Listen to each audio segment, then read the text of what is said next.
As COVID-19 hospitalizations continue to surge in the Bahamas, Pan American Health Organization Director Dr. Carissa Etienne warned against fully reopening the economy while COVID remains out of control.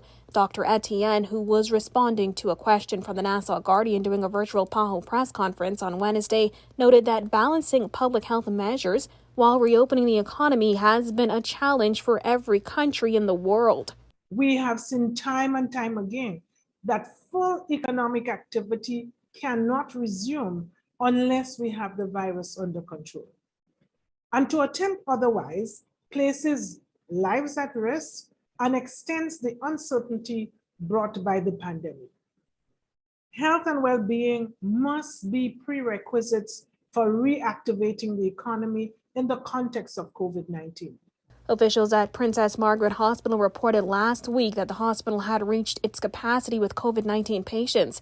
At last report, there were 67 people in hospital. 62 cases were listed as moderately ill, and 5 cases were in the intensive care unit. Etienne says if COVID-19 isn't brought under control, efforts to reactivate the economy will be an uphill battle. We know that public health measures work to control the spread of the virus.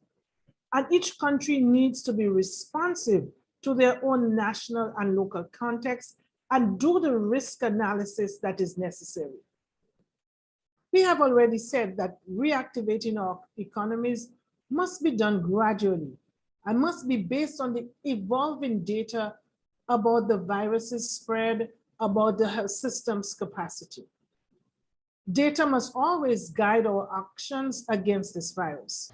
The Bahamas has been under a state of emergency since March 2020, shortly after the country recorded its first case of COVID-19. However, the state of emergency is set to end on August 13th. Minister of Health Bernard Wells told reporters on Tuesday that there were no plans to extend the state of emergency, while noting that the pandemic has created a triple crisis impacting health, social protection, and the economy. Dr. Etienne said leaders should not delude themselves into thinking they have to choose between economic recovery and improving COVID-19 numbers. Countries should avoid thinking that they must make a choice between reopening the economies and protecting the health and well-being of their people.